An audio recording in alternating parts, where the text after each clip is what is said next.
Welcome to the KernowKast. I'm Lewis Pauling, and in this week's episode I have a Cornwall Councillor called Leigh Frost, and he's the Councillor for the St Petrocs ward in Bodmin. He's also a Bodmin Town Councillor representing the St Leonards ward, and he explains the two roles and how they relate with each other, plus how the council generally kind of works. He gives a really good insight into the thought process behind some of the decisions that councillors and town councillors make, and the discussions that happen within the councils, and sort of what areas manage what sections and so on. It's really interesting, and he speaks really clearly and gives us a really good, like I said, insight into what's happening within our councils. He also answers questions that were posted on Bodmin Voice. So if you asked a question to the question I posted on Bodmin Voice, then some of the questions were answered in this podcast. Unfortunately, Jackie and Pat could not make the podcast this time, so I was meant to have all three of them on, but they couldn't make it, so it's just me and Leigh. So it's no problem. Hopefully they'll be able to do it another time. Just before we get into sort of the rest of it, I just want to say thanks to our sponsor, which is Kernow Valeting and Detailing. They are a certified Drexler ceramic coating dealer, which is one of the best ways to keep your car and paintwork protected, and it lasts for like 3 to 4 years, and the prices start from £280. It's really good stuff. I've seen it in action, and it's amazing. It keeps all the water off. It just drips off, and it makes it easier to keep clean in the long term. Also, if you quote KernowKast when you speak to them, you'll get £10 off your next clay bar treatment, which normally retails at 50 quid. So it's a really good deal. Try it out and tell them that we sent you. Back to this week's show. The introductory music this week is by a band called Blackwater, and the track is called Walked Away. They have a website which is blackwaterbanduk.wixsite.com. Their YouTube channel is Blackwater UK. Their Facebook is Blackwater Band UK, and their Twitter handle is @BlackwaterBandU. I'll post it all in the description so you can find it out and click and go, basically, if you like what you hear.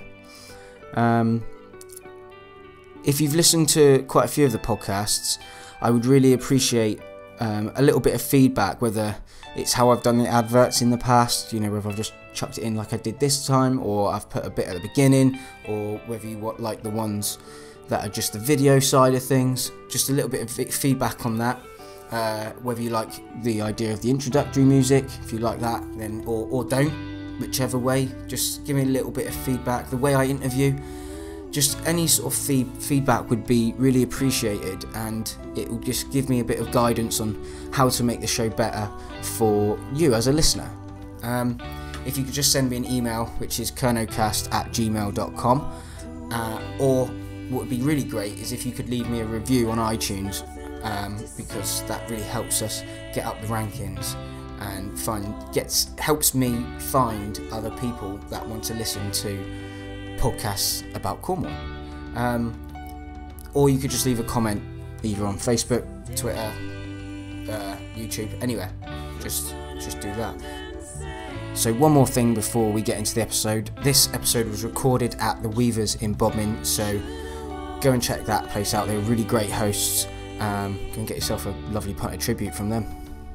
So without any further ado, we'll leave you with Leigh Frost and the intro music by Blackwater. Cheers.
Hello and welcome to the KernowKast. My guest today is Leigh Frost, who is a Bodmin Town Councillor and also a Cornwall Councillor.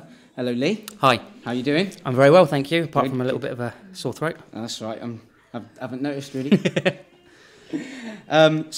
First of all, we might as well just start with a little introduction. I know I've done a brief one there, but sort of if you could just let the listeners know your party, who you serve, basically. Yeah, no problem. So I'm Leigh. I'm the Cornwall Councillor for Bodmin St Petrocs, which is the Churchside, Gilbert Road, up to Asda, and then down to like College Green and Howgaver and all that area. Yeah. I'm also the Bodmin Town Councillor for the St Leonard Ward, which is the centre of town, from the Beacon down to Berryfields. Although on Town Council you sort of represent everyone, even though you're you're in a ward, but actually you represent the whole town. To be honest. I've also work up on the Beacon at the Celtic Produce fruit and veg shop there. Lived in Bodmin, for all 30 years of my life, and raising my two daughters here now. Yeah, brilliant. Sorry, you said about party. I am a Liberal Democrat. Yeah. Yeah, excellent. So how long have you been on the Town Council and and how long have you been a Cornwall Councillor? Sorry. So Town Council, I joined in October 2016. I won a by-election back then, and then Cornwall Council I joined in June of last year, 2017. Because I was, obviously you had the main elections in May, but unfortunately the sitting councillor for Bodmin St Petrocs, Steve Rogerson, passed away, and then I was selected as the new Liberal Democrat candidate.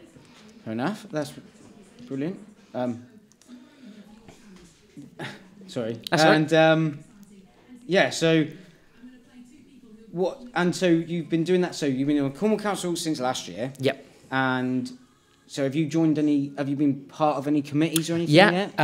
So on the Town Council, I am the chairman of the Properties Committee, and the Properties Committee looks after, says what it's on the tin, it looks after the properties of Bodmin Town Council, which is the parks, the toilets, all the fun stuff. Your buildings, so obviously Town Council owns Narissa Hall in Priory Park, it owns Shire Hall, it owns Shire House, obviously the 3 toilets, and it owns the Denison Road toilets, which are now closed at the moment. And basically looks after the properties, and one little project we've got going at the minute is we are looking into building a new skate park for the kids. Basically, Town Council has been squirreling money away year on year to build the skate park in Bodmin now is come to the end of its life. It's had its time, and they're looking to put a new one in, a much better, larger one. Up by the old tennis courts. By Athelston. So it's in the same sort of area, but on the other side, closer to the road. Yeah. Just so it's more open, people can see it more. One of the problems with the current skate park is it's too far out the way. You can get up to no good there relatively easy. So if it's by the road, it's a bit more open. That's the site that's been identified, and that's the newest project. We just had a consultation with Bodmin College, and it came back pretty much resoundingly that they would like a skate park, and we're going out to contractors in the near future, but what we're sort of stipulating is that actually there's an engagement with the children, so it actually gets a skate park built that the children want. It's not just something that's built and then they use it. They're actually invested in it, and and feel they've got like a sense of ownership of that. Oh yeah. How do they get involved in that then? If the children want to do it, is it sort of like through social media? Because I've seen posts online that have got a lot of attention. From children themselves, that people on Facebook. Yeah, no, I've seen that. And is that one way for them to get? I guess so. I'm not really 100% sure what they do. I imagine that they want to do workshops, perhaps go into the schools and speak to the kids and do little workshops for them to come in. I guess I'm not 100% sure, but I'm sure social media is another thing that they'll use, if not just to advertise the workshops. But that's what I would envision. I guess until we actually put it out and assign a builder, then we'll know more detail then. But that is because it's very early stage. It's early stages. It's been one thing I wanted is when I come onto Town Council is that it's one of those things that always seems to get talked about, never actually happens, and now we're finally getting some traction on it. and we're using the sale from the public rooms. I know that was a bit controversial, but the money from that is also going on towards a new the skate park. So we've got a good chunk of change, to build a really good quality skate park.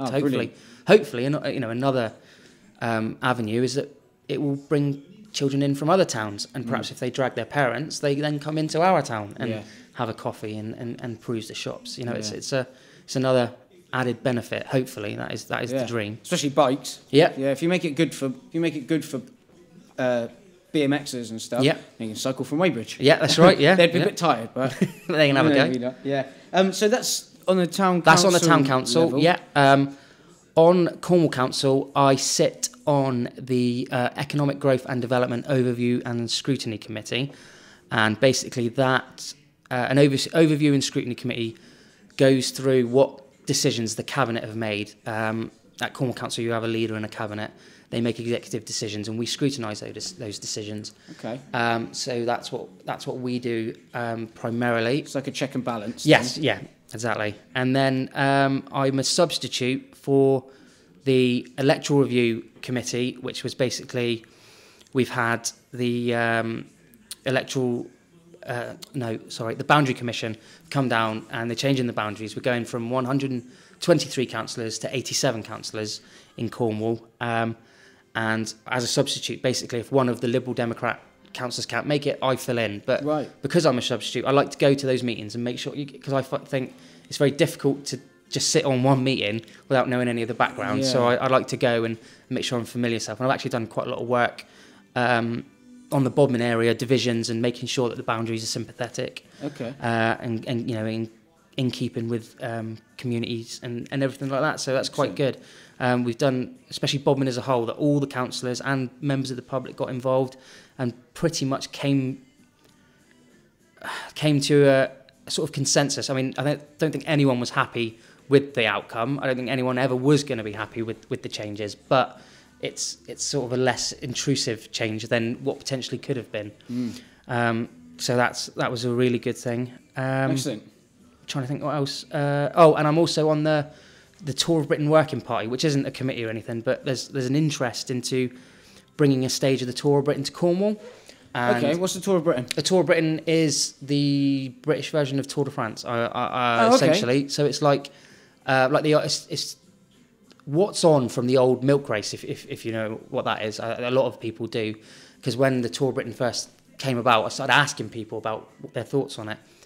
And loads of people, I remember when the milk race comes through Bodmin, that was great, that was amazing, it was a great event and all this. So I thought, actually, people seem very keen on that, and especially as Bodmin's got the camel trail, a cycle, we've got the Leonards Cardinham cycle trails, we've just spent a lot of money making the roads cycle-friendly. Perhaps the Tour of Britain should be coming through Bodmin. That makes sense. If it's coming to Cornwall. So it'd be a similar sort of thing. But would it be an annual thing? Potentially. Or no. Well, it's early stage. I don't think it's it's an annual thing. But I think if we go in now, it's 2020. No, right. It's the earliest one we can go in for. But I actually think we're looking at 2021. Right. Because it's just too soon. Because you've got to get it in by now. You bid in, then you've got to get it ready, then you've got to win it. Right. And then get everything ready for the actual tour. And while 2020 seems like a long time away, it's not. To get enough infrastructure and things in place, get everything sorted to do it. Right. But there is a dream Go on. Sorry. I was going to say there is a dream that if we host the Cornish a Cornish leg, we then tie it in with a Devon leg and a Somerset leg, and then actually this southwestern leg could become a leg of the Tour de France, and that is the hope that actually in 10-15 years we could be hosting a leg of the Tour de France here. Oh right. So that's like trying to build on top of what that is, and then double it up. That's quite cool. There's massive economic benefits. We did a case study on Devon because they do it, and it was something like for 2.5 million's worth of investment, they regained £9 million worth of economic benefit to the community. Wow. So so financially it makes sense. It makes sense. If you can get the sponsors to cover your costs, actually the economic benefits to the wider area is is fantastic. Yeah, it sounds a little bit. It reminds me of. I remember when the Olympic torch come through Bodmin.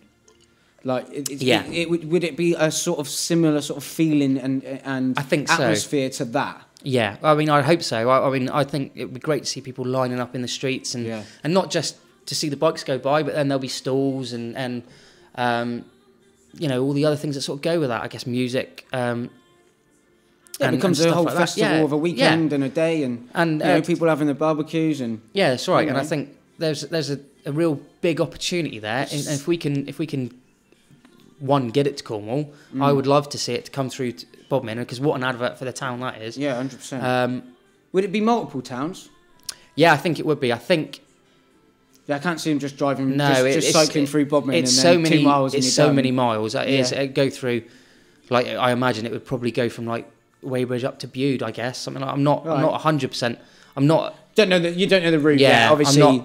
I'm not a keen. It's not that far along. Keen cyclist, to be honest with you. I'm more thinking in terms of the event, what the event can bring to Cornwall, rather than the actual cycling side. I'm not. Yeah, of course. Of course. Awesome. That sounds like a great thing to be looking forward to if we can push for that. Yeah, it's the dream. Yeah, definitely. Okay, so we've mentioned already a little bit about sort of the Cornwall Council boundary changes that are coming in. I think it'd be good if we could sort of get a bit of a clarification for people to know sort of the role of a Cornwall councillor and how it relates with the town council and maybe sort of MPs, and sort of how it works within you know the organisation of the county, if you like. So your town council or parish council looks after your parish or town. So Bodmin's town council looks after Bodmin town. They're pretty much responsible for what they own. There's been a lot of devolution in recent years. So what used to be Cornwall Council operated stuff, like your parks and your toilets, are now the responsibility of Bodmin Town Council. Right. Some towns have taken on the library. We didn't because it's moved into charge of L, and they managed to keep it going that way. Right. But a lot of towns have taken on the library. Also, a town council or a parish council has one statutory duty, and that is to bury the dead.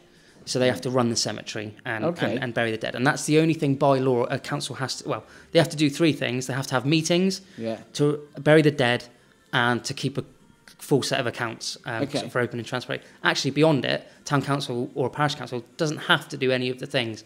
If the town council decided it didn't want to do toilets anymore, it doesn't have to. There's nothing to say that you have to have those toilets. Right. But it's what the public want. Public want public toilets. So you make that agreement with the council tax to pay your council tax to go towards toilets. Yeah. And so essentially, if you're a town councillor in Bodmin, Priory Park, Fair Park, Hillside Park, Victoria Square Park, Midway Road Park, and Northey Road Park are all owned by the town council. Okay. And they're run by the town council, and we look after it. We've got a parks department that do a good job, and we've got the meadow, Priory Meadow, with the trees and open spaces like that. Yeah. And we run the 3 toilets at Priory Park, Fair Park, and Higher Ball Street. Yeah. And then there is obviously the defunct toilets at Denison Road, which is...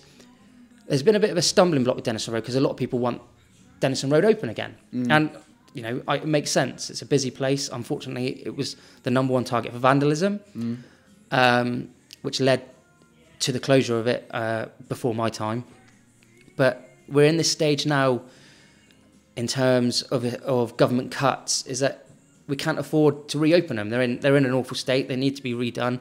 But also, our 3 toilets that are currently open are out of date, and they need massive refurbishment. I mean, Priory Park is in desperate need of refurbishment. The hand washing machines in all 3 of the toilets are 25 years old. Can't even get the parts to repair them anymore. Right, so you just need like new ones. Basically, the idea is hopefully that we refurb one and then cannibalise the parts till we refurb the next one over time. But we're in this sort of limbo where you can either have 3 toilets stay the same and we'll open Denison Road to put all the money getting Denison Road open. Yeah, I see what you mean. Yeah. Or it's not worth it. Or keep the 3. Or we spend the money on building up the 3 toilets, and then perhaps look at Denison Road after we've done that. Yeah, that's the thing. That probably sounds more logical. So it's. I mean, it is difficult. It is very difficult, especially. So essentially, town and county council and Cornwall Council used to get a grant from the government, and that has been diminished over time until 2021, where it will, for town councils, it will reach 0. Right. And I think it went from £250,000 a year. I think it was reduced by a further £10,000 this year, and we get £92,000. So £10,000. No. Just for the whole budget. Right. Bodmin Town Council's budget is 1.2 million. Okay. I don't know the access figure, but it's around that.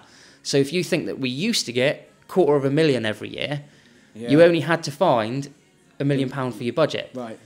So of course, as they keep reducing it, well, you have to find that money from somewhere. You either take more money in council tax or make more money from income. Yeah. Or you do less. And it is a really difficult time. I didn't quite appreciate how difficult until I got involved. So in 2021 that will be 0. So actually, you've got to find. So all the money from 2021 for a town council will come solely from council tax and income, income that from selling properties or any sort of. Yeah. So right. Bodmin Town Council's main income is Priory Park. Yeah. Car park. Right. Well, not main income. It's not. The income it makes, it doesn't even scratch the surface. No. But that is probably one of our largest income providers. Right.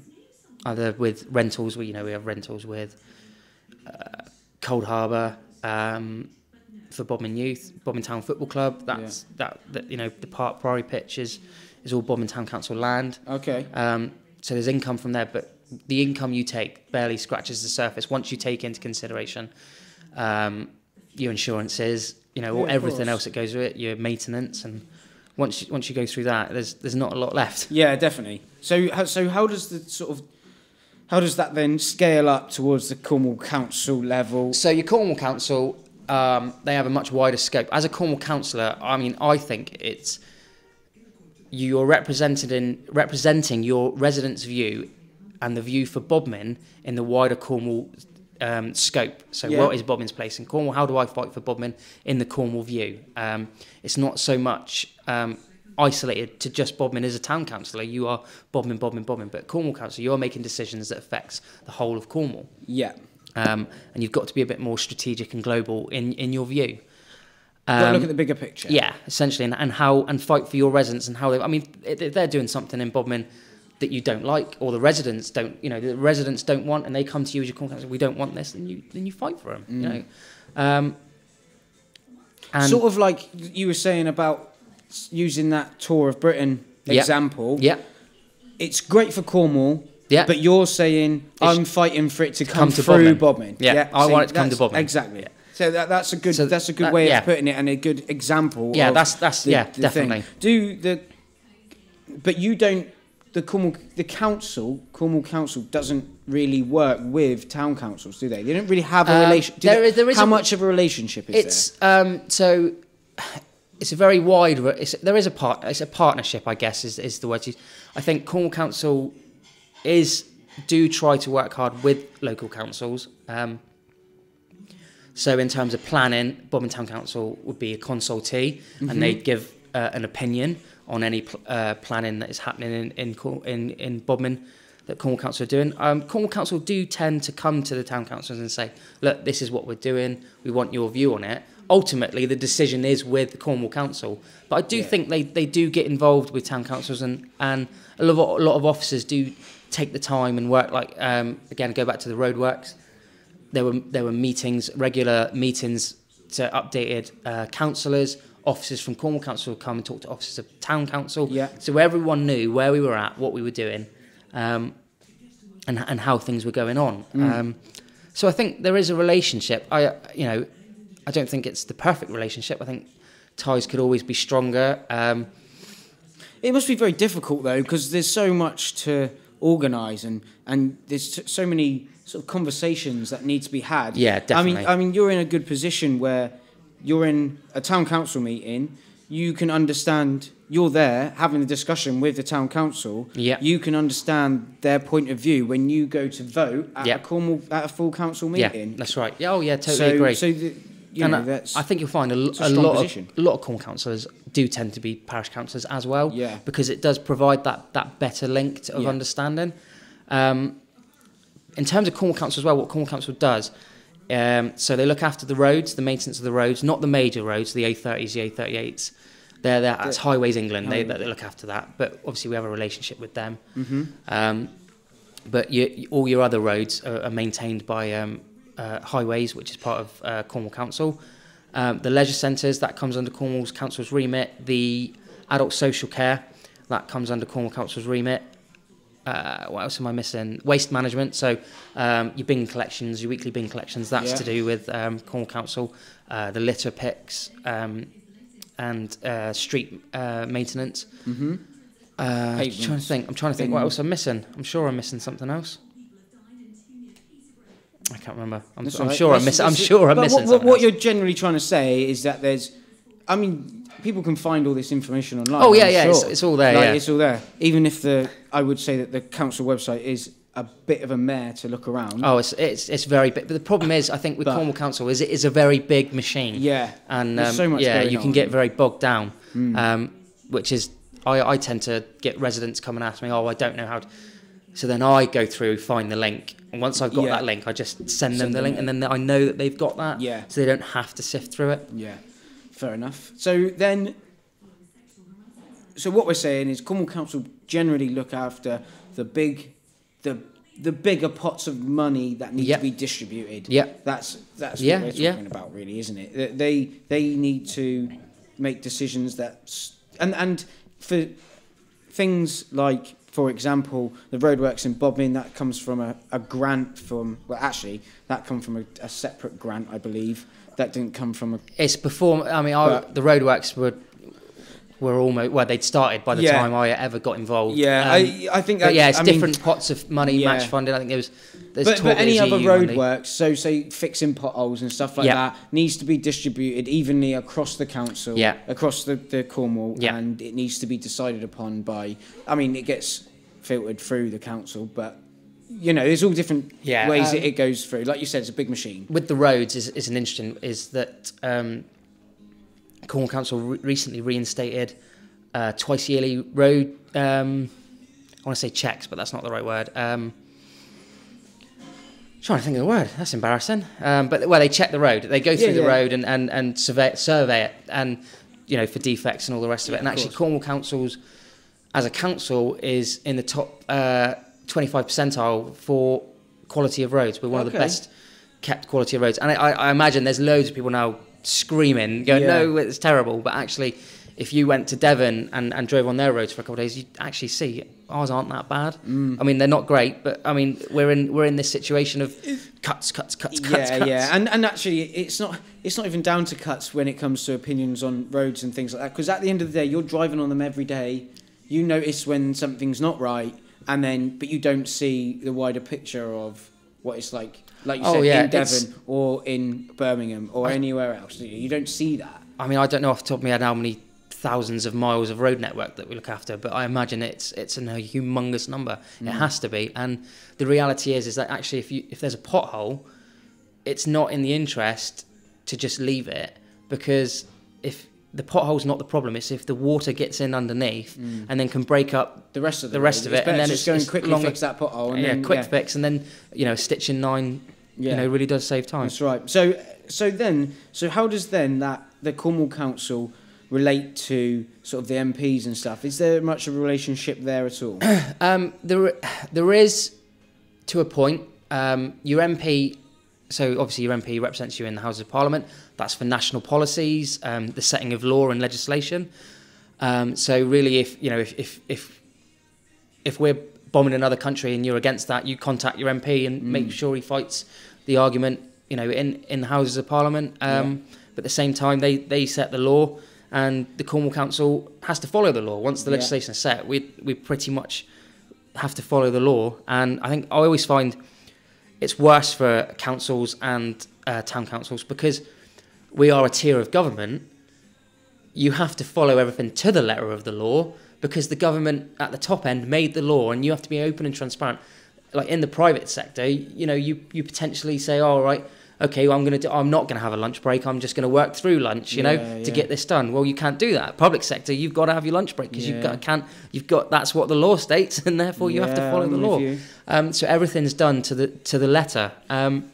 Before we, just to sort of clear, just so we can clear this one up quickly, you put it into, before we started the podcast, you sort of summed it up for me. Oh yeah. So if you had a real quick summary. So if you want to know about your parks or your toilets, you contact your town councillor. If you want to know about your bins or your roads, you talk to your Cornwall councillor. And if you want to moan about things the government are doing, you talk to your MP. Yeah. Essentially. I think that's a good way of putting it. I think that's the simplest way. That's a vast oversimplification, but I think it's the simplest way of putting it. Yeah, I think people do find it difficult to keep track. And I understand why. Oh, it's very easy done. It's just so dense, isn't it? There's so much going on, and it's so hard to follow who is keeping track of. Oh yeah, definitely. And issue. As an interesting little fact, I would say 75% of all the phone calls taken by Bodmin Town Council are phone calls that were meant for Cornwall Council, because it's the council. You know, everyone says, "Oh, the council," but there's no one differentiates which council is doing what. Yeah. Fair enough. Okay, so I think we've probably covered a lot on sort of like what you do, who you are, the sort of what the Cornwall councillor sort of role is, if you like.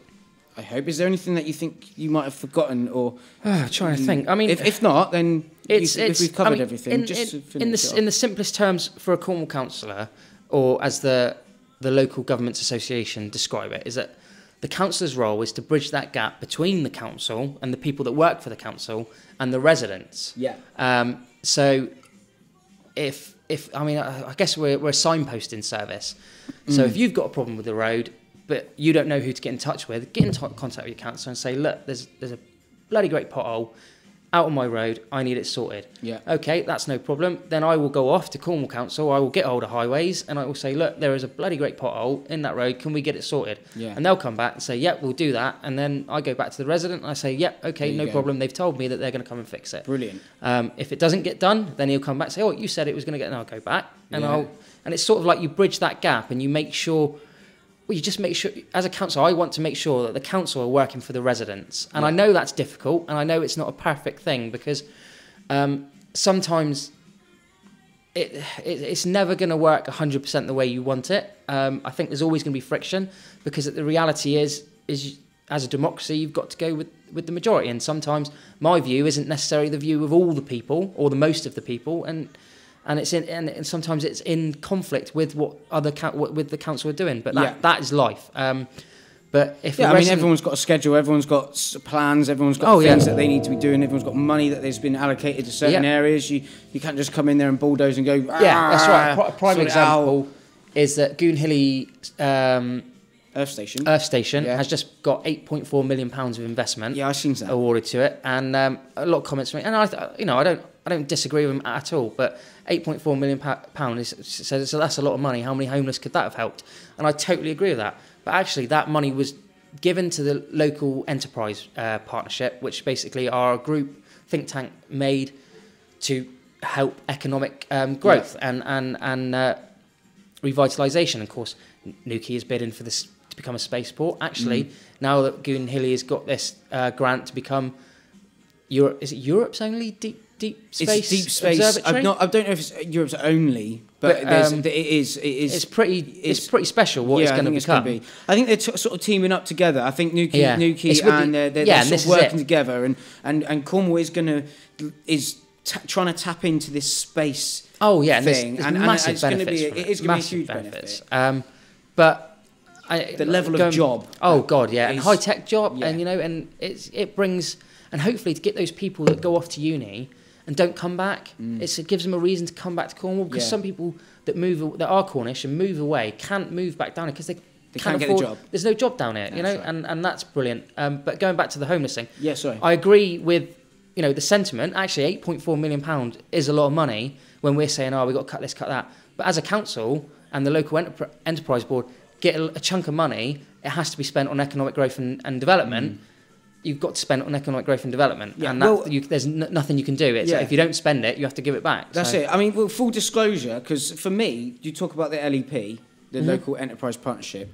I've had investment from that organisation through the KernowKast, because I've been on a breakthrough business workshop, startup workshop, which is free. It was all funded through the LEP and European Union. That's where the sort of the grants come from it. Also looking at being on this Spark program, which is also free, helping people start up businesses and stuff. But that money is, like you said, it's allocated to trying to boost the local economy. And I mean, you could easily say it comes from the pot, doesn't it? I mean, you could easily. I agree. It would be good if the pot for homelessness was bigger. Oh, totally agree. And it would need, you know, ideally it would be. But I mean, I can't. You can't decide it. You can't make it happen. You get your pots, and that's it. You've got to work within, to a point. You said, work within the parameters that are set. As an aside, just while we're talking about homeless, actually Cornwall Council have done something really amazing though. They've put £1.1 million worth of investment into a rough sleeper strategy, and the last figures of rough sleepers in Cornwall came out, and we've seen a dramatic increase from the strategy that Cornwall Council is now implementing. So we are actually doing things to help homeless and rough sleepers, and it seems to be working. You know, we've seen a really good reduction in it, and we hope that continues. I think one of the things is across the board is, from a council perspective, whether it's from councillors, whether it's from Cornwall Council as itself, or like its extremities, i.e. Cormac, the leisure. GLL. Greenwich Leisure Limited. Yes, that's it. Them. It is very difficult. They don't seem. Their PR, public relations, are very almost poor. I feel like they kind of sometimes let themselves down. Yeah, I know what you mean. They don't. People go online with this way of being able to speak online these days, and you can say what you want when you want and give out your view, with no person coming to set you straight almost, apart from your peers, and most often they agree. Say, you know, it's just the way it is. It's very difficult to then turn around and just start, you know, almost like having a go back. Yeah. You know, you can't, as a councillor, as a Cornwall Council employee, you can't just start having a go at someone. No. You know, it's not, and it's, half the time it's probably not having a go at someone, it's just trying to stand your ground and explain what you're doing. But they don't, I don't think they work hard enough in trying to explain themselves and explain their views, which is why I think this is such a great medium to do that. Yeah, yeah. Because you can have an honest and open discussion and talk about these issues. And obviously talking about, you know, this is a great link to the next part of this, because I've taken questions from Facebook. I posted on Bodmin Voice, as you know. And I've taken the questions, and there was lots of questions, and many that were on a similar topic. So I've kind of reworded them a little bit. So if your question isn't asked, if you're listening, exactly how you asked it, hopefully we can kind of encompass it within what I'm asking. So if we sort of move on to that, because this gives us a chance. This is a way that you at home can speak to your councillor, you know, through this, and then let everybody else and everyone else can listen. So we'll start. We might as well start with what has been a big topic of last year, which was the roadworks. Yep. I mean, what were your views on the roadworks, and how do you think that they have affected the town on the good points and the bad points? Just before you answer that, I'm just going to add in the names of the people that sort of asked the question for that. Ask a question related to that. So it was Val Urell, Steve Jones, Jan Mills-Kreber, Charlie Russell, and Debbie Harcourt all asked a question relating to the roadworks. So I think the roadworks it's like Marmite, really. You either like it or you really don't. Yeah. I was pro roadworks when it started. I thought actually I could see the benefits from it. I totally agree. It was a massive upheaval. You're talking a year of works. It's, one of the major roads closed. It's caused major problems. My personal view, and to be honest, the evidence is showing that it's actually working. The average speed of Denison Road has reduced from 25 miles per hour on average to 15 since the roadworks. We are finding people are more aware of their surroundings. They are stopping. One concern I had was the traffic lights at Mount Folly, them going in at school time. Yeah. But actually, there doesn't seem to be any major problems unless you get, some numpty illegally park opposite the junction there, which I can't believe people do, but some people are doing. I haven't experienced that. I haven't really myself. I haven't experienced a lot of the aftermath of it because I live in St Blazing. Yeah. So I don't really drive through Bodmin at peak times. I drive it every day, probably 3 times a day. I walk it at least once or twice a week, and I've not had any major problems. I did state when I first got on board that I thought it was ridiculous that we're putting a bloody great circle in the middle of the road and we're not using it as a roundabout. I said if it's supposed to be decorative, you could have made it a pentagon, a square, a triangle, a unicorn, anything but a circle, because a circle only means one thing. On the road, however, we got to the point of, and this is going to be controversial, I'll probably get some flack for this, but we had a meeting at Town Council and loads of people saying it's a death trap, people are going to get killed. And this was November, and I was thinking, it's been open since June. And so I went to the police and I said, I want to know how many accidents have been recorded on that road since it's opened in June. And there was one, and it was outside Texaco on the old bit of road. So there have been no recorded accidents. I believe there have been dings and wing mirrors been hit and stuff like that. And I think that happens. That can happen on any road. I have issues. I don't have issues with the crossings. I know there are issues with the crossings, but again, it's a two-way street. As a driver, and I'm sorry to say, I have had to explain this to a few people. When you are in a car, it is illegal for you to run over any pedestrian. That is that is against the law. You are not allowed to do that. So if someone is crossing the road, stop. Yeah. At the same time, if you are a pedestrian, use your brain, cross when it's safe. Don't just walk out onto the road. That's crazy. That is crazy. You're putting your life in your own hands. Just because you go to a zebra crossing, you still don't just walk out. No, you still wait for the car. You don't. Even if you're at a zebra crossing, you don't just walk and go, well, if I die, I'm in the right. Yeah. That doesn't happen. I think you've got to have some common sense between both of you. Now, there's also a misunderstanding about pedestrians in the road. Pedestrians in the road have the ultimate right of way. As a car, you have no rights. You don't have the right of way in the road. And do you know why you don't? Because you have to be licensed and pay a tax to use it. Yeah. Pedestrians, cyclists, they don't, because they have the right of use. Right. So once that pedestrian, one of the biggest complaints is, I stop to let someone come out, they start to cross, and the other car keeps coming. Yeah. That car is breaking the law, because once a pedestrian is in the road, it is the driver's responsibility to stop for them. They have to stop to them. The pedestrian has the ultimate right of way. I think, off the top of my head, it goes pedestrian, livestock, dog, cyclist, horse, cars. Right. That's pretty much the order. Yeah. So cars, cars and motor vehicles are the bottom of the rung, and you have that responsibility.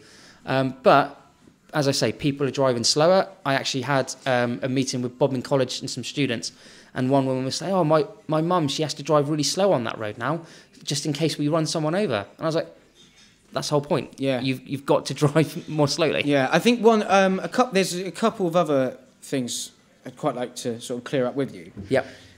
Is that another part of the design and the point of it was to try and make traffic flow more freely. Yeah. Instead of this, which is why they took out the pedestrian crossings, because it would have people who would have the cars stop, it would back up, and then they would have to you'd get 4 or 5 cars through, then it would be stop again. Is there any proof of this improving, or from your experience in the mornings, anecdotally, I think it's... Or is it still chock-a-block in the mornings? I think it's fine. I think you're always going to get those times where it is really busy. And to be honest, it may not be anything to do with the road. It may be that a car is broken down up by Lidl. Well, that will keep backing up, and that will back right back up to up by the White Clock where I live. That happens very easily. If you remember, there was an accident in Llanivert, and that caused it to back up all the way almost up back to the church. Yeah. Now, there are things that will cause traffic to back up that there actually aren't in the scope of the new road scheme. I think early indications are showing that it is flowing better. I think the litmus test will be in the summer because you are going to have a larger influx of traffic.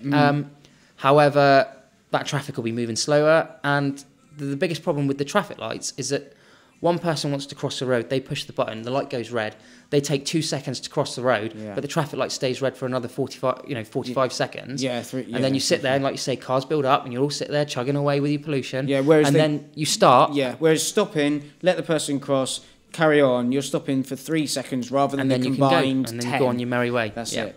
Yeah. I think my view has always been that it should make things better. I can understand people's concerns and at the end of the day, it was another PR thing where it wasn't. Eventually, Cormac and sort of Cornwall Council managed to clarify what they were saying, but they messed at the beginning because someone said it was a roundabout and someone said it wasn't a roundabout. Yeah. It all got confused, and it got very, very difficult to understand the point. I mean, like you said, why build a circle if it's not actually going to be a roundabout? I mean, and to be honest, you never know. But then does that mean that the one at Church Square is not a roundabout? It's a filter-in junction, which is different. But I think because Church Square has always been a roundabout, people are just treating it like a roundabout. There's no problem. And again, to be honest, if at Church Square, at Tops Tiles, if everyone treated it like a roundabout, you wouldn't have any problem. Yeah.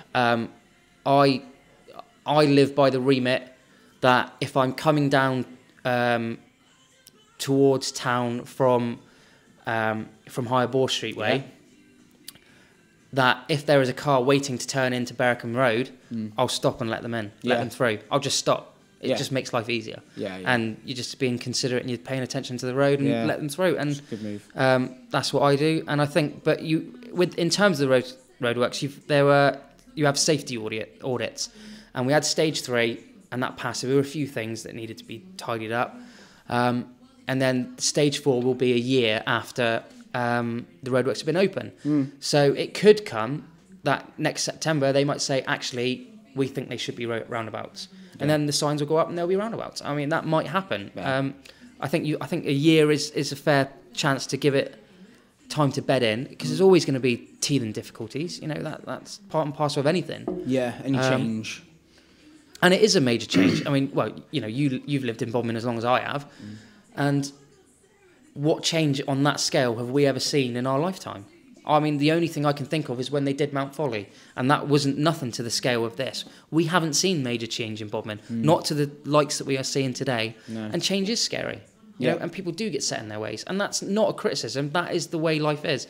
There are things that happen. I don't want that to happen. Yeah, and I think as well, like, on a grand scale, not just on roadworks, but I think Bodmin needs to have a bit of a change in its way, just to help it get somewhere, because it's been very stuck in its ways, and it needs to start looking forward and start realising what it needs, what it wants, and what it needs to do to get what it wants. Yeah, well, the world is always changing, and if you don't change with it, you'll fall behind. That's it, and that's exactly what's happening.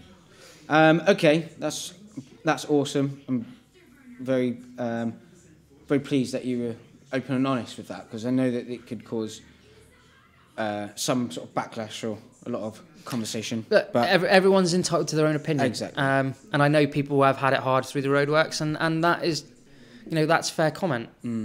But I have to see it how I see it. Yeah. Okay, so I'll move on to a question that regards the NHS. Yep. And this question has been amalgamated from Sue Hill, Barry Clark, Emma Chapman-Jones. Sorry. And so what I kind of want to know, and what these three people were sort of asking was, what's the role of councillors related to the NHS, and how are the council and yourself trying to support the health service locally? So healthcare isn't really my area of expertise, but the NHS is its own thing.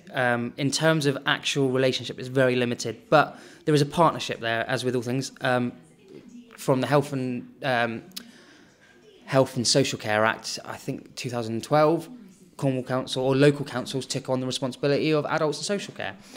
And with that, there is a strong need to be working with the NHS because it all filters in together, and there is that partnership. And there is a partnership between, but the thing with the NHS is there's the NHS, and then there's all the little things that go with the NHS. There's about 100,000 trusts now. Yeah, it's all been broken up. You've got there's the Cornwall Foundation Trust. There's the Royal Cornwall Hospital Trust. There's obviously the CCGs, which is clinical commissioning groups. There's so then you've got the Cornwall Council with their adult social care point. NHS England. There's NHS Kernow. There's almost all too different things. And the council, it's awkward because I'm not 100% sure on how the NHS. Because you're not really involved in that thing. Like you said, all the councillors are in their own committees. Yeah. They all have their own sort of areas that they are working on closely. But then you can have at full council meetings. You can vote on your opinion on. That's right. And topic. I think you have to. But you have to have an idea. But don't know. You might not necessarily know the ins and outs. I think you've got to have an understanding, and I think. I've tried, with the we're having an inquiry at the moment into accountable care systems, which is again a bit like Marmite, and it's something that's very long and convoluted. But to take it down to its simplest form, the idea of it is that so you've got the adult social care and they've got a budget, and you've got the NHS and they've got their budget, and the clinical commissioner they've got their budget, but however we're all servicing the same person. There's this one person that has packages of care for Cornwall Council. They have nurses come in from the NHS and all the rest of it. Well, actually, it's the whole point of it is to amalgamate, to have one company umbrella over all the healthcare organisations with one budget, and so when that instead of that one person, it just goes up to there. They filter the money and it gets sorted that way instead of it. I mean, and that's the instead of them passing it all between each other. and double service and wasting money and stuff like that. I mean, I'm not too au fait with it. I mean, from what the research I did in New Zealand, it's worked really well. In my thing, like sort of that it almost feels like you're putting in another company to it's another layer. It's another layer. And, I mean, I mean, that's the biggest issue with it. It's down to government at the end of the day. I think they are breaking up the NHS. Instead of it just being the NHS. I think you said, the NHS is always a quandary to me because it's been used, in my opinion, and this is my honest personal opinion, and I might catch flack for this, but this is the way it goes, is that the NHS has become a political hot potato. And instead of people actually saying, we need to sort the NHS out and we need to make it better, we are hemorrhaging money, we are we are not looking after our patients right. There are elderly people in the corridors of Trelisk Hospital right now probably, and that's wrong. That is totally wrong. And what I find is that for far too long now, for more years than you can count, between all political parties, we've gone, give it money, give it more money. If you elect me, I'll give it more money, and I'll hope it works itself out because I've given it more money.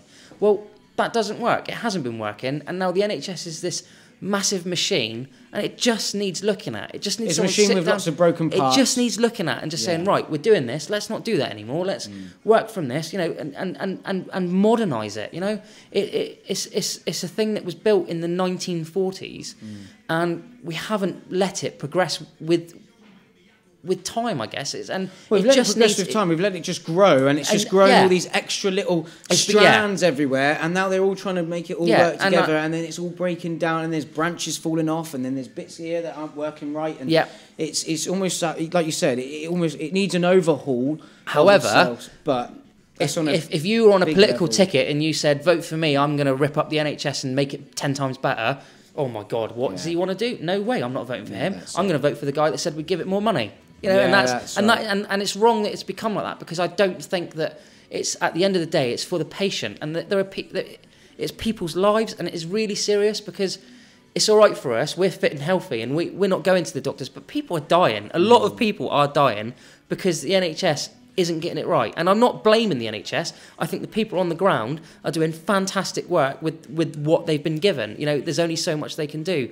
I think it has to come from the top, and it has to be, we need to sort this out. But no one is ever going to do that, because it has become so political, and it is terrible. It's almost like a political party in itself that's not been voted for. Yeah, well, yeah. It is. Thanks for that, Leigh. You spoke really quite passionately about that, and even though you sort of said at the beginning it's not your... No, I'm not. You know, and I do speak as someone. I just think for something that is as important as the NHS, we need to really be prepared to make the difficult choices. And I'm not saying, it should be privatised, or it should be state funded, or I'm not saying it's one way or the other, or anything like that. I'm just saying, in its current form, it's failing too much. Yeah, people are dying because of it, and that needs looking at. However, we're going to give it more money. And if you talk to the government, they say, oh, yes, but it's a record high level of investment. And it's like, yes, but not in real terms. Oh, don't worry about that. Yeah, because half of it's actually been thrown out the window anyway. But then you've got the Labour side of it going, oh, yeah, but you're privatising the NHS. Well, actually, more of the NHS was privatised under Tony Blair's Labour than it was any other party. So it's sort of like there's too much of this mudslinging at each other, rather than and making myself look good about the NHS. Look what I'm doing, or look what they're doing. To actually look at the bloody NHS. Yeah, when actually no one's actually doing anything about it. Yeah, totally. If just for these people that have asked these questions, and if the specific questions that they asked, where would you sort of direct them to ask their questions? So the portfolio holder for health and social care on Cornwall Council is a guy called Rob.rotchell. He is the councillor for Camelford, and all his information is on the council website. You can get hold of him, send him an email, ask him questions. You've also got... I'll find that and put it in the description. Yeah, Armand Toms and Colin Martin. Armand Toms is an independent councillor. Colin Martin is a Lib Dem councillor, excuse me. And they're the chair and vice chair of the Health and Social Care Overview and Scrutiny Committee, and they're really highly involved in it. Okay. Again, all their information is on the Cornwall Council website. I can find you. I'm looking to set up a meeting to try and get them into Bodmin and maybe give a little talk about what they're doing. Okay, yeah, that'd be great. I think it's something. I don't want it to be I'm going to come down and I'm going to shout at you because I don't think you're doing a good job. I want it to be, I want to know what they're doing. I want them to tell me, because I think a lot of it is they say, oh, I don't know what's happening. But actually, a lot of the portfolio holders would really love to tell people what they're doing, but they're so busy doing it that they haven't got the time to organise and facilitate that outlet. Yeah. So I'm thinking, if I organised something, and they can make it and just come and give a talk, and people that want to know what's happening can listen. Do that. I'll come along. I'll record it. We can post it up. Yep. We'll get it up. Fantastic. That's a great idea. Okay, so moving on from that one. Okay, we'll add a bit of fun into this one. It's a question from James Maycock. It was the most liked question on the feed. Yeah. Would you rather fight 50 duck-sized horses or one duck-sized horse? No. Yeah. One 50 duck-sized horses or one duck-sized horse?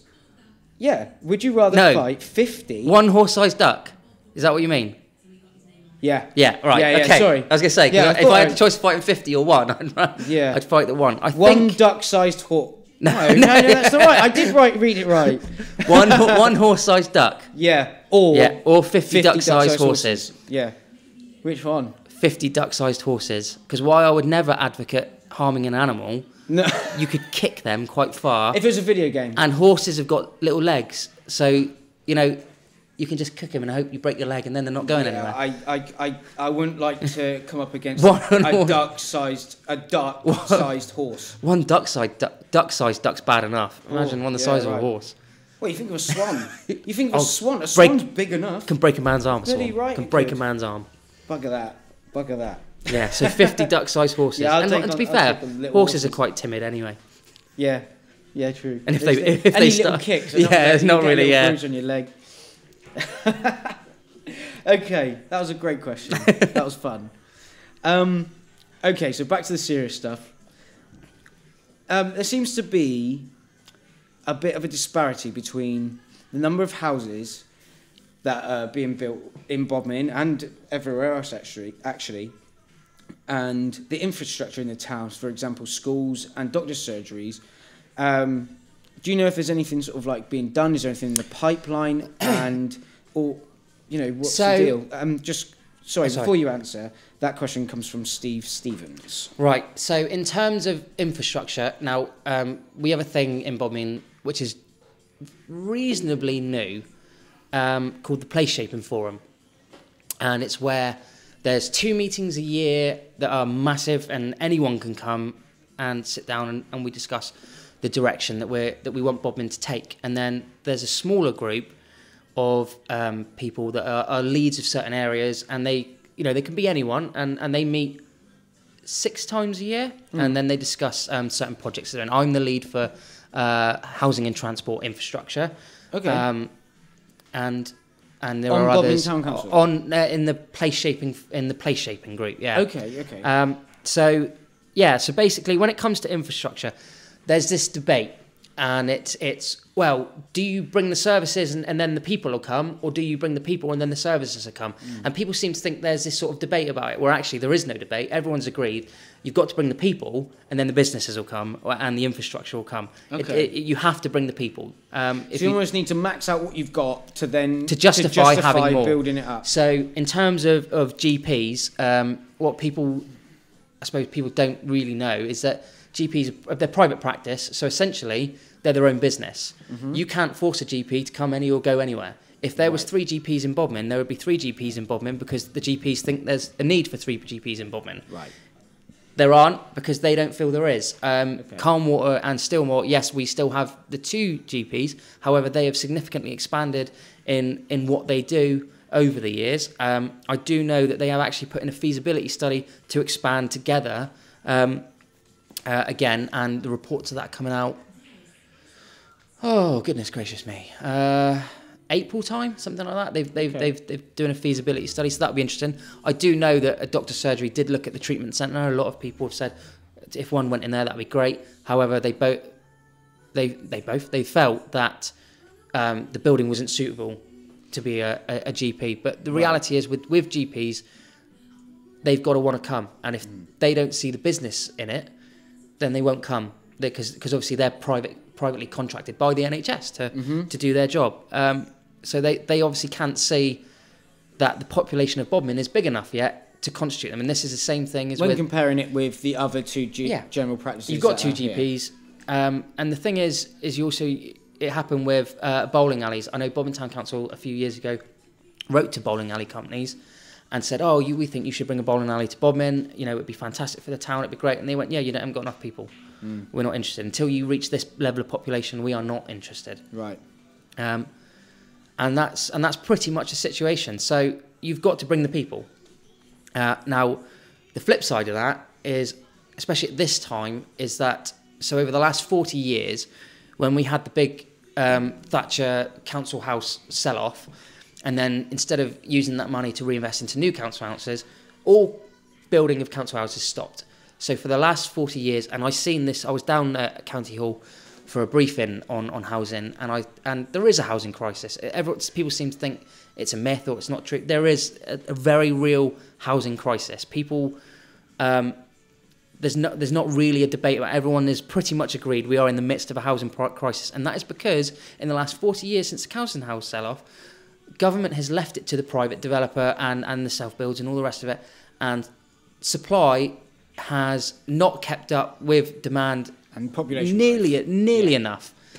So here we are 40 years. I mean, if you look at Bodmin, for example, if you actually really think about it, really think and look back, before your Gilbert Road expansions, your Wayne Homes down at St Lawrence's, what development has Bodmin had? Well, the only ones the sort of first real one, when you look at sort of big developments that have happened, that I can remember, was the College Green. Yeah, you're right. And you're probably looking at, what, 15 years ago? That was probably about then. Then. But I think that's probably when... That's sort of like when they started and they realised and they started thinking, but you think of there's been no large-scale developments, pre that, or not that I can think of, I might be wrong, but I think, what's the other one down by the leisure centre, opposite the road? Grass Valley. Yeah, Grass Valley, I guess one. The one before that. Yeah, probably, yeah, that's right, yeah, that's true. But they were self-built, see? Yeah, it's not a huge development. No, I mean, because we... it's not exactly affordable housing. Yeah, because my dad bought a plot there and was going to build a house there back in the... That was 2000, something like that. Yeah, I was going to say early 2000s. So it was a long time ago. So I think that they were... I'm not sure if they were all self-builds, but there was an element of self-builds there. So it's not the large-scale development that we see today. And the reason is because now the government have accepted we're in trouble here. Yeah. You need to start building houses. So now they've basically say, right, in Cornwall, you need to build this many houses. You have to do that. And there's no ifs, no buts. Get building. So, of course, now we've got this site allocation document, and it's going through the examination stage now. And if that gets approved, that will become live for 3 sites in Bodmin. You've got the Callywith site up there, the St Lawrence's site down by St Lawrence's, and the Halgaver site down behind the Dragon. And it's I'm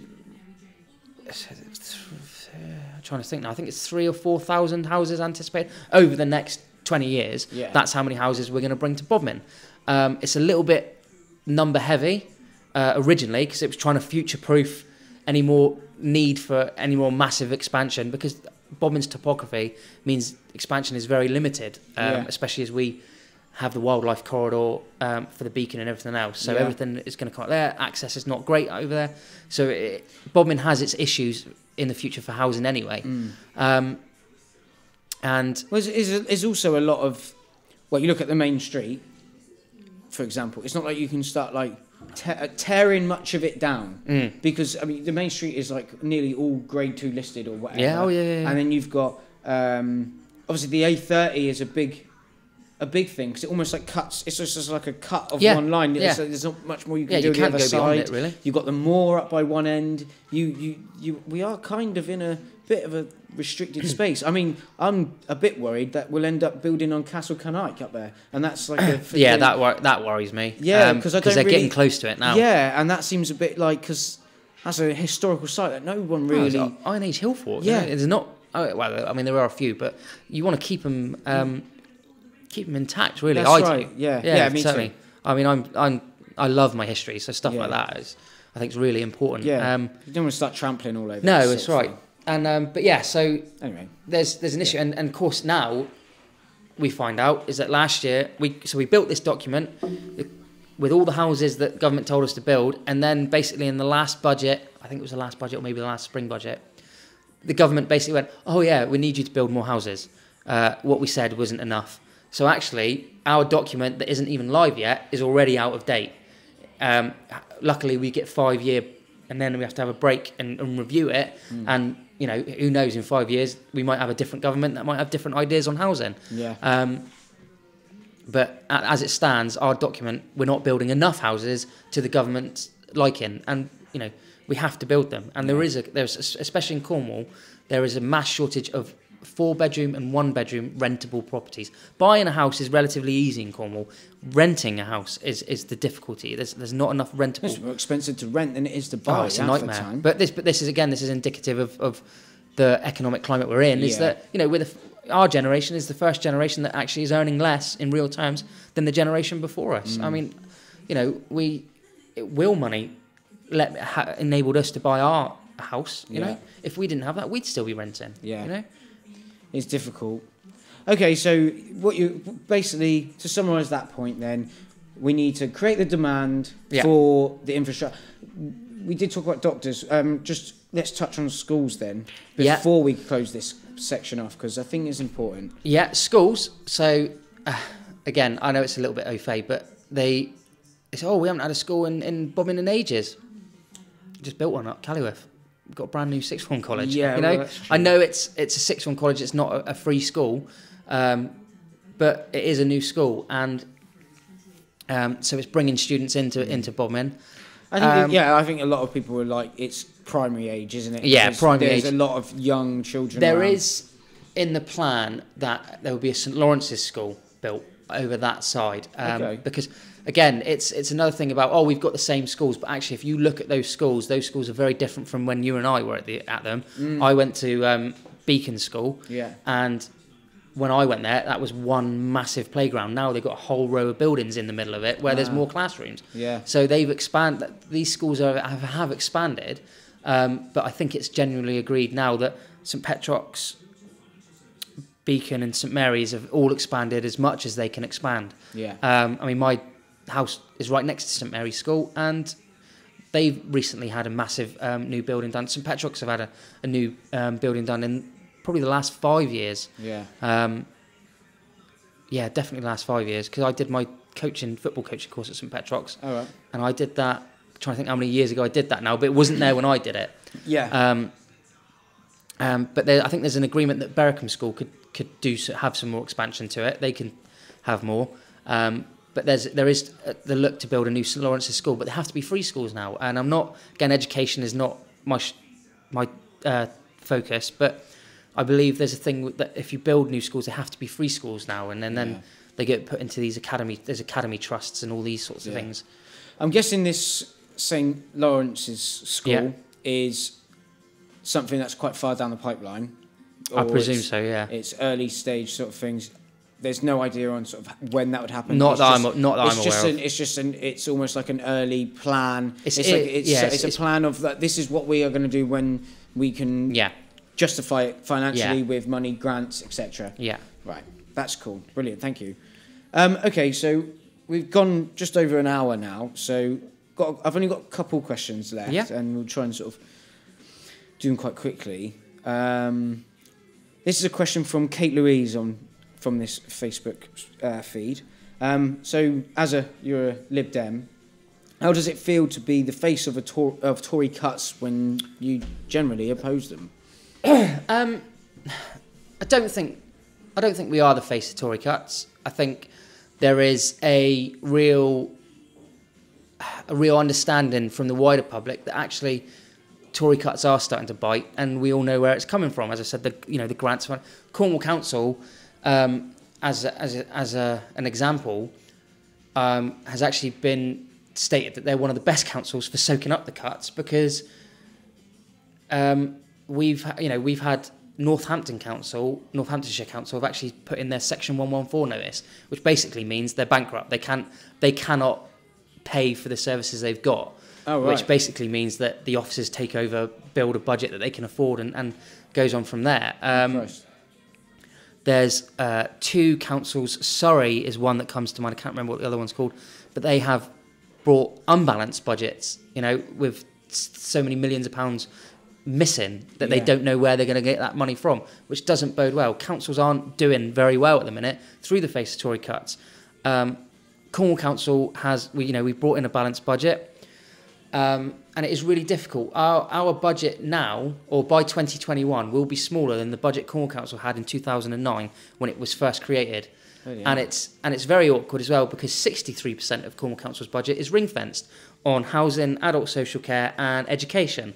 So that means your 63% of your budget is spent on those three things. The rest of it goes on your fire services, your highway maintenance, your everything else, your libraries. So it's really difficult. And what Cornwall Council... You're working with less than half your budget. Oh, and don't forget you've got inflation on top of that, your pressures, and it's an eye opener. I must admit that when I, as a new councillor, I went to this briefing, and I sat down, And then they started showing this video about what your council tax pays for. And they explained how it works and the pressures we had and all that. And I was like, looking at it, I was just like, oh my God. I was just like, I can't believe this. I had no idea.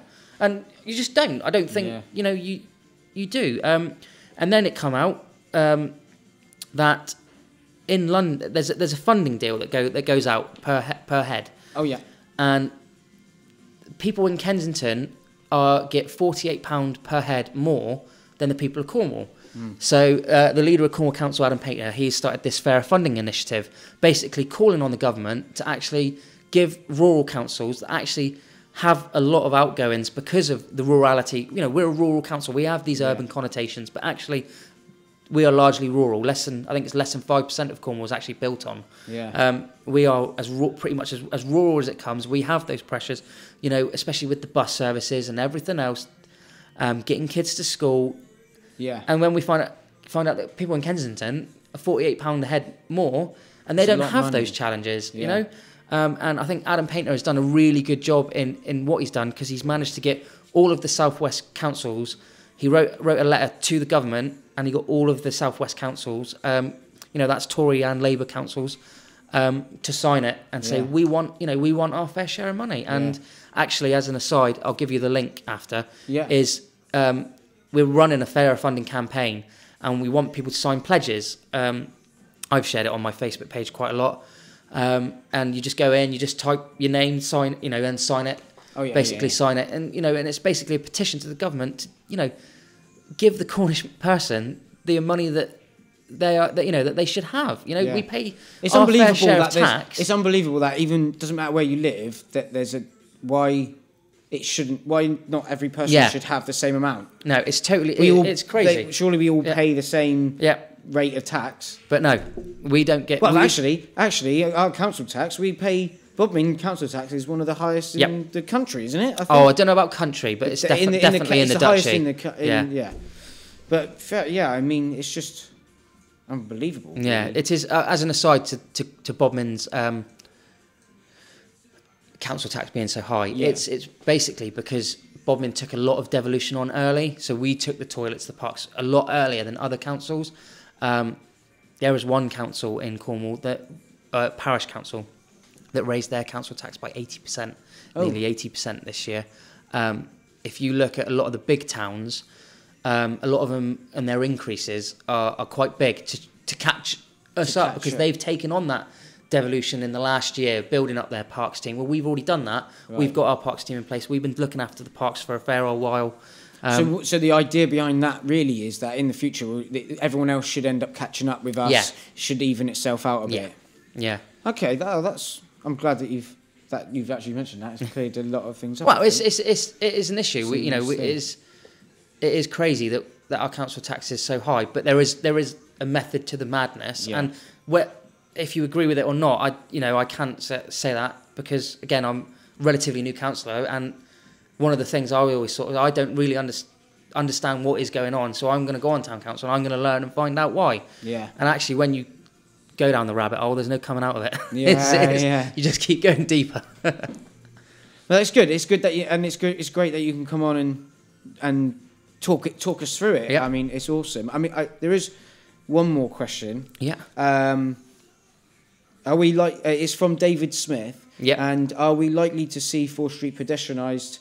And have you got much of a view on the main street becoming important in locals' lives again? The main street is a very difficult question. I have being an independent trader in the town anyway, or not. I'm not necessarily in the town, but not in the town centre. But I believe there is a large economic downturn in the high street, and it's a multitude of reasons.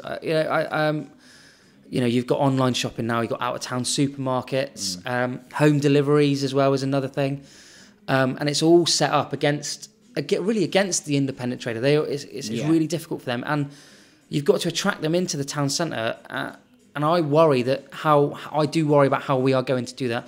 Pedestrianisation is something that is being looked at. I know Councillor Pat Rogerson for Bodmin St Leonard, who the town centre is in her division. She is the lead on the Bodmin Place Shaping Forum for Town Centre Focus. Okay. But I think it's a very difficult question. I would like to see it. I don't know whether it would work because of Bodmin's High Street is very linear.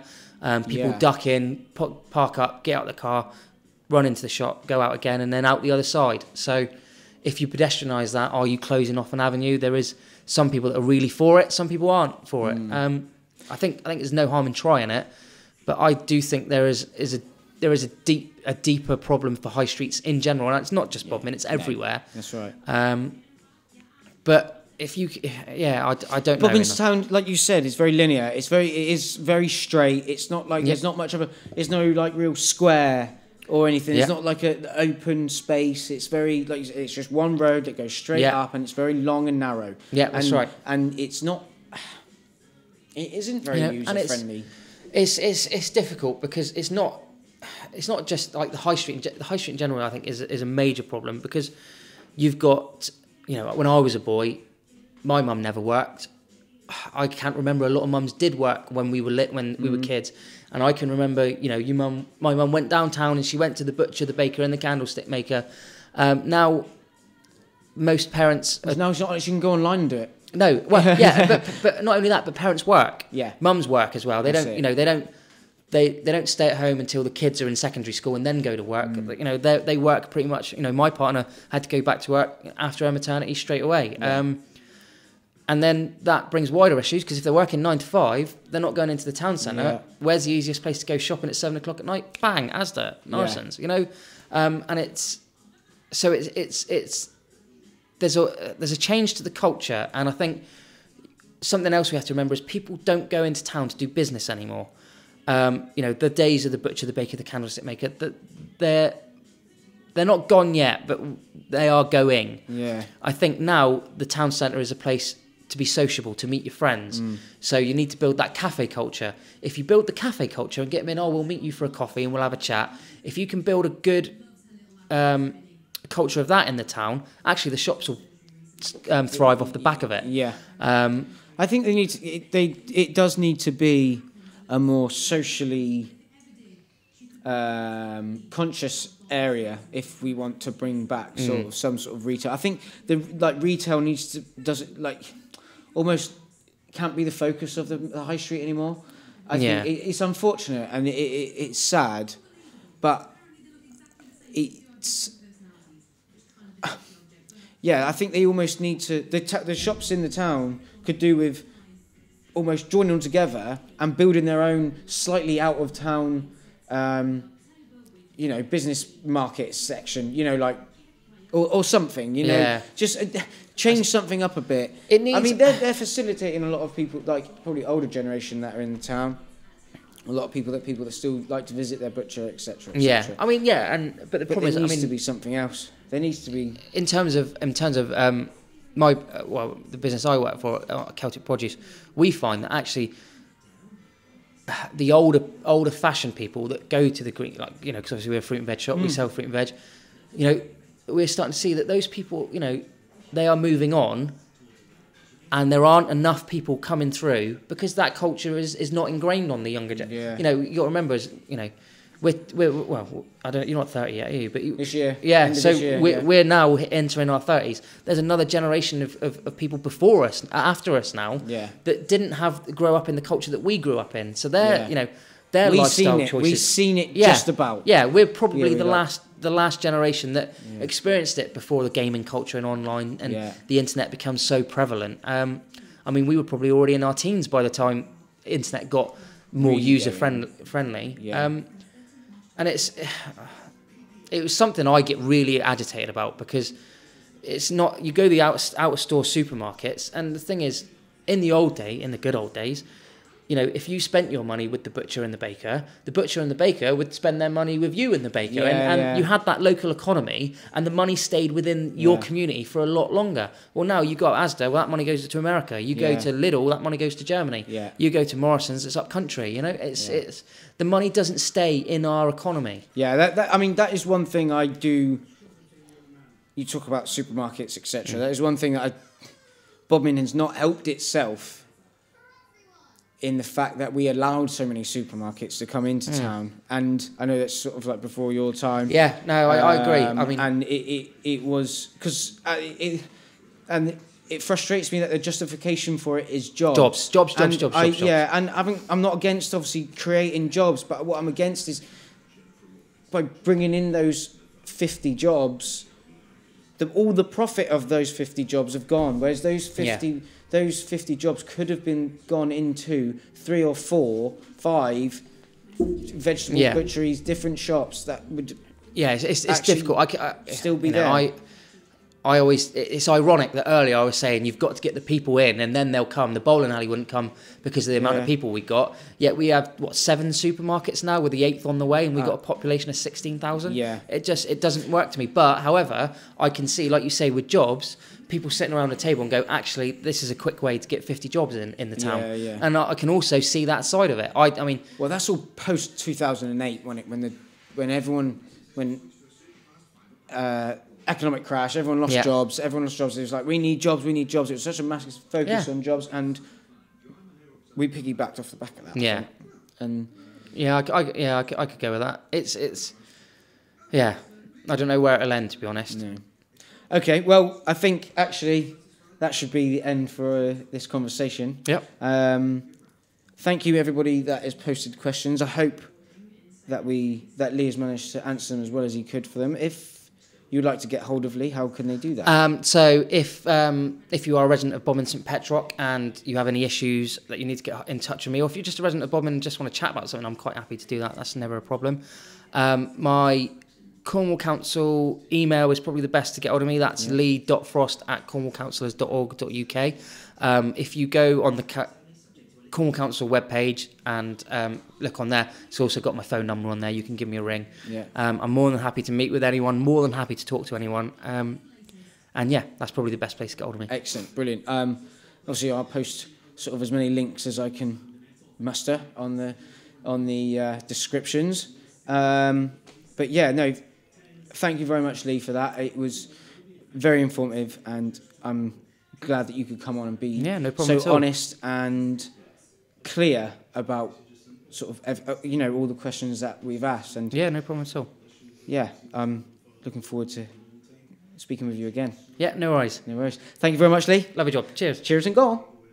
There we have it. That was my conversation with Leigh Frost. If you would like to get hold of him after hopefully enjoying that conversation, it's leigh.frost@cornwallcouncillors.org.uk. Obviously, it's all going to be in the description. I will just mention quickly now, if you've managed to get all the way to the end of this podcast and you really enjoyed Leigh, there was a previous podcast with Leigh before he became a Cornwall councillor.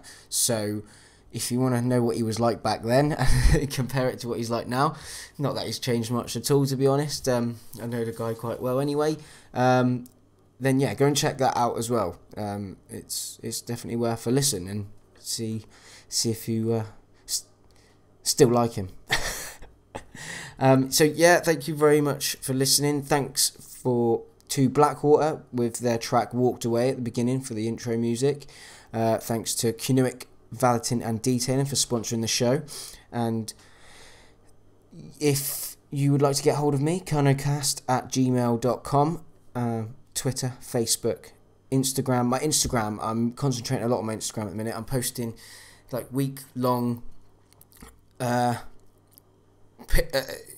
I'm focusing on a village or a town or a place, and I'm posting a picture every day, or at least a picture every day, and giving you a little bit of information on that area, whether it's a little bit of history, a little bit of culture in the place, just some details of maybe some pubs and restaurants in the area.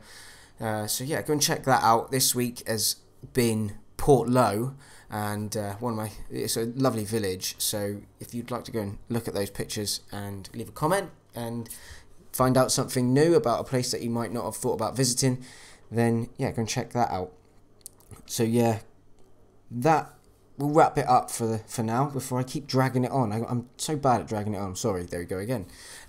Take care. Thank you very much for listening. All the best from me. Cheers and gone.